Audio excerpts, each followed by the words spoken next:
former Vancouver Canuck TSN hockey analyst. Happy New Year, Frank Corrado. What is it, January 8th? I think we're, Yes. it's run its course at this point. Happy New Year. But, really? Well, okay, I haven't seen you guys for a while, so I'll say it, but in public and stuff, I'm not saying it anymore. This is the Larry David episode. Very curb of you. Yeah. I can't believe nice guy Frank Corrado is taking my holiday greeting. I, for one, am shocked. Yeah. I, for one, am shocked. Yeah. You're not I'll put it to you this way. Corrado. I'll put it to you this way. I'll send a bunch of emails today because I got some work to do. I won't put Happy New Year on any of those emails starting today. Savage. Yeah. Absolutely savage. Yeah. Single-digit January. You're wow. That's a hard line, man. All right. Well, no wishes for 2025. I just feel like I was kicked in the nuts, but all right, that's fine. That's fine. Frank, the Vancouver Canucks are teetering here on the final playoff spot, and we're asking on our Surrey Mitsubishi poll question, are injuries a valid excuse for this Canucks season? What says you? I mean, no. Like, what are we talking about? Like, every team has injuries. And that was always the thing in Vancouver for years. The year-end press conference would roll around, and what was one of the first things that was going to get said? Well, we had a lot of injuries this year. Except for last year. Last year was the exception. Right, and they were, they were really good last year, but everything went their way. Shooting percentage was really high, save percentage, all that kind of stuff. But they're valid, but like, what's your goal with, like? So you just want to say it feels like a cop out if you're just going to say, well, we missed the playoffs by 1 point, but we were injured. There's enough there. Like, I think there's enough there that you can still have a good result this season. I don't know. Let me state the case. Let me state the case. They are in a playoff spot right now. They've got a little bit of wiggle room, in fact, because of tiebreakers and such. They're hanging on to a playoff spot, and they've had all of their top players. Every single one of their top players has missed significant time this season, and they're still missing Demko, Pettersson, Roenick. So, again, if you're of the ilk that believes that they are a valid excuse, you're going to say, we're in the playoffs and all this has happened. If we're ever healthy, my God, we'll be just fine. Yeah. That's going to be the argument. Yeah, for sure. Like, and you can't, like, I don't want to minimize the fact that they have missed all these players for significant periods of times. And the biggest one is obviously Demko. Like, if thank God Lankinen has played as well as he had, because, like, it's a little it's hyperbolic to say, but if Lankinen wasn't in the picture here, what you're not talking about being in the playoffs. You're talking about, like, being where, I don't know, Utah, Anaheim, like, that's 6 to 8 points less, I would think. Yes, talking about where the Rangers are. That's exactly. That's it would be the Western Conference equivalent of where the Rangers are in the East. So that's the most substantial one. The fact that you've been able to weather that, I think, is the biggest story for me. The other guys that have come and gone, like whether it was Miller missing time or like Pettersson played well when Miller was gone. Now Pettersson's out. Miller has the 4-point night. Quinn Hughes would have been the one with the most significant impact outside of Demko, and you can really, like, you watch those, like, you say, okay, this blue line really struggles without him, and not to mention not having Hronek. Like, that's something that just doesn't get talked about anymore because he's been gone for so long. So I don't want to minimize any of those things, but I just think with the team that had, aspirations of something greater than, just sneaking into the playoffs, I don't know if you could just say, well, injuries, and you go like this and you say, we'll see you next year. Well, especially since, and you hit on it, that blue line. Yeah. There's still that blue line. Okay, you're forcing me into devil's advocate. I don't think anybody's would be, on that side of the ledger would say, wash my hands, see you next year. I think what the point would be is the season's not over, and we're about to get healthy. And so we can still be that team with the high expectations. There's still runway left, right? Yeah, I think that's fair. And you kind of just need everyone to live up to what they're supposed to be at that point, right? Like, once everyone comes back, then the excuses get eliminated, and then whatever, outside of Vancouver, it's all anyone wants to talk about is the drama between Pettersson and Miller. Like, you guys live it every day, but now it's like, it's national news every day now, which, I think you guys look at it and say, well, welcome to the party. So that's something that has to rectify itself one way or another. It is interesting, though, like the blue line, and Matt, you bring this up, like, why wouldn't Eric Brandstrom play against Montreal? I just... With a blue, he's not I know, tall, Frank. I know, he's I know, not tall. and I we get discriminate against short. But I get that Hughes is back, and that's great. And maybe you don't want two small guys, but I'm watching some of the stuff. I'm like, Montreal's sneaky a 4-line team now, and so and they forecheck really well. Like that's kind of been their MO, their bread and butter. So wouldn't you want another guy that can move the puck and maybe bypass a little bit of that forecheck pressure? Like I know Montreal forechecks because I watch them every game, and that's the team I have to be closest to. But if you're coaching, you know that as well because you're doing the pre-scout and you have all the analytics and you know all the advanced stats, and you're like, okay, if I know this team forechecks, call it 3 lines forecheck really well, because I don't think the second line forechecks very well there, but they're getting better. If I know 3 lines forecheck on the other team, like, and I'm like, I gotta have someone that can get me out of my own zone, but that wasn't the case. And I'll tell you what, like I call a lot of those Habs games, and I get the Sport Logic reports after, and even when they win, rarely do they out expected goals a team, out slot shots a team, out high danger a team, and like sweeping across the board. It was resounding Montreal. So that tells me that like Vancouver was in their zone a lot and couldn't break the puck out. And the too small D thing would concern me if the other 4 guys weren't 6'7". Like you've got 4 guys that can make up for 2 smaller defensemen. I don't understand it. Yeah. Don't get it. You may have rebuffed our New Year's greetings, Corrado, but the fact of the matter is we haven't spoken to you in a few weeks, and you hit on Miller and Pettersson, so I am obliged to now ask you the Miller or Pettersson question. What do you think what do you think they should do? What do you think is most likely in the Miller-Pettersson saga? I think if you were going to trade one of them, it's a no-brainer. Like, you're moving on from the 32-year-old and you're keeping the 26-year-old. Like, just that alone, I think, should be the biggest weight factor in the decision. Like, how long are you going to have this guy? And I was talking to someone on a different show this morning. Like, you almost have to do a little bit of the history lesson, which you guys would know well. When Horvat was still here, Miller was made the priority at that point. Right, and we know how that went down and how Horvat felt about it and how it looked. Optically, it looked weird. That you weren't going to prioritize your captain and a guy who's been there, very beloved for so long. Now, you're in another situation where you're going to ask yourself, okay, if one of these guys has to go, are you going to double down and prioritize Miller again and move on from Elias Pettersson? And if you do that, I think you're openly admitting that you hate the contract you signed him to. You don't think he's going to live up to it, and you're just saying, we need to get out of this contract, because there's no logical long-term reason why you would keep a 32-year-old over a 26-year-old who has the chance to be, a 100-point player on a regular basis. Regardless of what you think how he's played this year, there's obviously factors at play in that, but I think on the surface, if you looked at those facts alone, you got to think, like, you're keeping the younger guy. Can I would like to counterpoint, and here's the thing. I think they believe Elias uncoachable, that they haven't been able to reach him in 2-3 years here. And I also think they have doubts about whether Elias can be a frontline player on a Stanley Cup champion. Yeah. If they were to move on from that contract, I think they'd be openly admitting all of that stuff. Mm-hmm.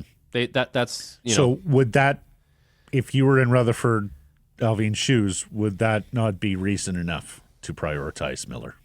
I guess you'd have to think, okay, what am I getting that keeps me a Stanley Cup frontline team?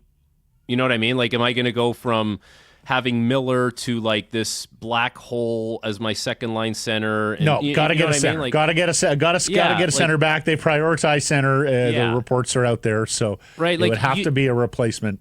They're probably going through a million different situations over a whiteboard and saying, okay, if we move this guy and this is the return, this is what we're going to look like. I get, I guess what I'm saying is, why did you sign him to that big of a deal at that much money if you had those kinds of doubts about him? Right, and I think the answer is threefold. Number one, you were having a hell of a season, right? You didn't want to tear the team up when you were having a hell of a season. Number two was to protect the asset, to make sure that he didn't get to restricted free agency. And then I guess number three, if you believe in, Carolina's making a call and is offering, a trade that you would otherwise, taking a look at, that gave you a pressure point to re-sign Elias and get him to the table, because remember, he didn't want to be at the table. He was wait till the offseason. Wait till the offseason. Now, the other thing, another counterpoint I'd like you to take on, Miller with his no move is probably going to hinder the return you get for him, whereas Elias with no trade protection, at least till July 1st, is theoretically available to 31 markets. Yeah. No, I get that. And that's obviously something that has to be considered when you're doing this type of thing, because you don't want to get boxed into a situation where you can't get a good enough return. I guess if the thing with Pettersson that I think if you're the coaching staff and the management, you wanted to see a little bit is, can you be like the alpha that goes nose to nose, right, in like a really tough moment? I think last year in the playoffs, it felt like for whatever reason, whether it was banged up, he got pushed out a lot, right? And that would be a significant concern. But to that, I would say, what is Pettersson's day-to-day like as a Vancouver Canuck without JT Miller there? Like, what is it like for him going to practice every day, going to games every day, without having the personality and whatever that presence is that we don't really know and we're not privy to? Like, what does that do for the guy? Does that free him up? Like, does he suddenly feel like there's a weight lifted off his shoulders? If we're weighing all these things, I think that's something that has to be considered as well. And if there's someone in that management group that really believes in Pettersson, I think they're bringing that to the table and saying, like, I'm willing to bet that if Miller and whatever he does, and says to the guy, if he's not there every day, I think we're going to see a totally different or just a totally freed up Pettersson. And you bring up a great point, because Blake and I have gone through it, that if they do manage to move one, especially in season here, there are consequences, right? Like there are. Well, first of all, one of the things I think they have to evaluate, and we saw it with the 4-point night, is can JT get back to being the same player he was? Can you put that genie back in the bottle? Would moving Pettersson allow that genie to go back into the bottle? And then on the flip side, as you note, with Pettersson, does it all go away, or is the damage done? That basically, which relationship is easier to repair, and can either relationship get back to the 100% relationship it was with the club? Well, and a big part of that, Frank, that I think people have been slow to get to, and it just seems to be hitting the road now, is how much of this is on Rick Tocchet? How much of this is on the coach to keep these guys from running the asylum? And not to mention just the X's and O's of what we're seeing don't seem to be working, and the adjustments don't seem to be there from the head coach as well. Yeah. The contract is running out here at the end of the year. Do the Canucks have a decision to make, or does that Coach of the Year award give him yet another year at the very least in your mind? Well, the Coach of the Year award feels like a little bit of a curse recently, doesn't it? Like so many guys that have been in the running for that or have won that got fired, shortly after. Just one quick thing on those two guys. I think there's also a factor of there's certain guys in the room that might side with Miller on the thing. Then there's certain guys in the room that might side with Pettersson on the thing. Like, it kind of depends who your guys are, who you go to dinner with, who you talk to the most. So when one guy leaves, do you have 5 or 6 guys that were on the other side that kind of resent everything, and they're like, I can't believe you traded Art? Like, something else to think about that I don't think necessarily gets brought up enough. The thing about Tocchet is I feel like he's one of those coaches that, I don't want to say can take it or leave it, but he can kind of write his own ticket in a way like, if he's not desperate for the job. Is that what you're saying? If he wants to, he'll call TNT and say, guys, I'll come do one game a week and I'll make my $1 million again. Or, and I'll be undefeated. I don't know what he was making, but you know what I mean? Like, I feel like there's always that. And it's like, if this becomes too stressful, or if I feel like I'm running a babysitting service for two guys that can't figure it out, like, check, please. I'm going to live a very happy, cushy life, do one game a week, and, I'll fly in and out of the Atlanta airport and deal with whatever nonsense is happening there, as I had a delay through there recently. So I have no experience with that. I'm not speaking from firsthand experience. No, but like I feel like that's the thing with Tocchet, right? So listen, if you don't want to have him back, I think he'll be fine. If you want to have him back, I'm sure he'll put everything into it. And we talked about this before the break, right? Like, and you mentioned all the injuries. We talked about all the injuries. I think a coach does have to adjust when you have injuries. You can't, you kind of sometimes just have to play the cards you're dealt. You have to play the horses that you have. And I think he's maybe guilty of dumbing it down a lot, but he probably had to dumb it down a lot based on who was in and out of the lineup at any given time. Well, and Frank, we started because he bemoaned the lack of offensive zone time the other day. And of course, as you know, he uses that as a defensive tactic. We're going to keep puck possession to A, try and create that grade A chance, but B, also so that they don't have the puck. He started bemoaning that the other night. And Blake and I are sitting here going, that's because you don't have the guys to play puck possession, offensive zone time. We're wondering if he has to move a little bit more to the Brindamore model and just get pucks on net. Oh, my God. As a way to float offense here, especially with Pettersson out, and we don't... Or stop with the dump and chase. If you're going to preach dump and chase, you've got to go get the puck go all back in on it, right? Like Carolina, you bring up Carolina has gone all in on just like, it's a high flip and it's puck pursuit. And it's like off the glass and it's just like that's...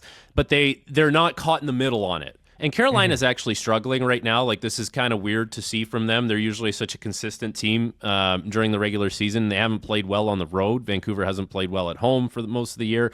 But you're right. Like, at least Carolina, it's like we're just all in on that. And it's like the Lil Jon song where it's like shots, shots, shots, shots. Like, that's just, it's constantly playing on a loop if you watch Carolina play.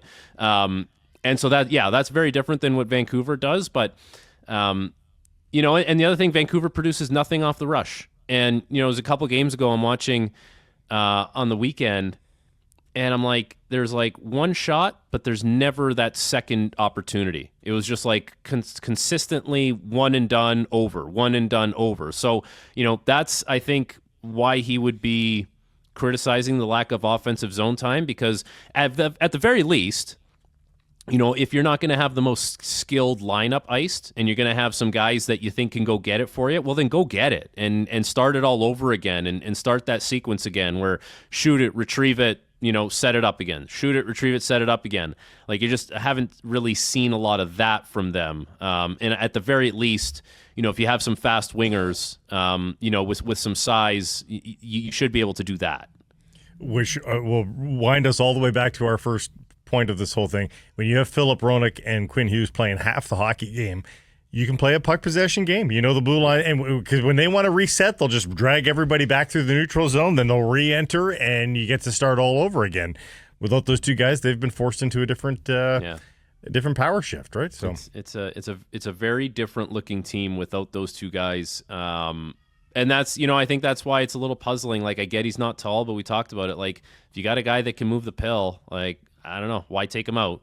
But that's, I guess you're trying to play a certain way, you're trying to win a certain way, and they're still in the playoffs at this point, so it's not, it's not all doom and gloom. The world is not ending for the Vancouver Canucks. If anything, it should be, more on a bright note, because Pettersson's going to be coming back soon, and hopefully Demko not far after that. All right, last question, Corrado. Canucks in Toronto Saturday. I'm going to the game. Chances that Elias Pettersson gets asked about a desire one day to play in Toronto, or just that he's playing for the Leafs on Saturday.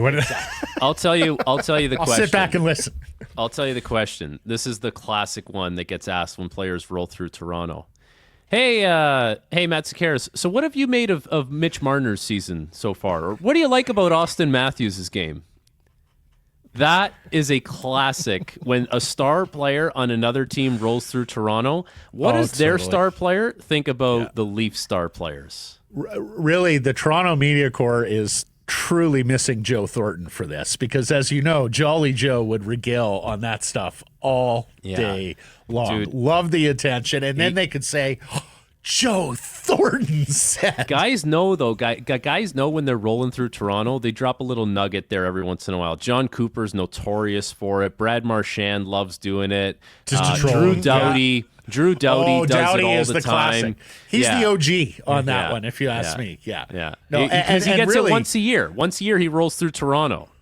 Really, John Tavares should hold a workshop, a seminar on all this, because it was probably 10 years of Tavares with the Islanders going to Toronto before he ever signed there that had to deal with all of these. The jammies. Yeah. Really, the jammy seminar. Here's how to deal with the media when rolling through Toronto. A guide for visiting players. If you said that John Tavares should be running the media seminar on how to handle the Toronto media, if you said that in Toronto, you would get some weird looks because a lot of the stuff that he has said over the years has not been overly appreciated. It's basically so many times he said, it's a learning experience. Yeah, we got to learn from it. He said it for 7 years. It's been a learning experience. Here's the thing. I honestly forget that he plays for the Leafs. He's having a good. Here's the other thing. He's having a great year. He's having a very good year. Frank, they seem to be learning. It's a pretty good season. Yeah, 7 years, usually you become a doctor. That's a lot of, as we're talking, we call them learning lessons. Yeah, learning lessons. Yeah, very good learning lessons. Yep. Yeah. Okay, thank you for this. Have a marvelous week, and we'll catch up next And I don't month. give a flying F. Happy New Year, Frank Corrado. Happy New Year to the Corrados in 2025. Happy New Year. Sincerely. Love you guys. I'll be boots on the ground at the game Saturday. Please file us some audio. Okay. Jeff could use it. See ya.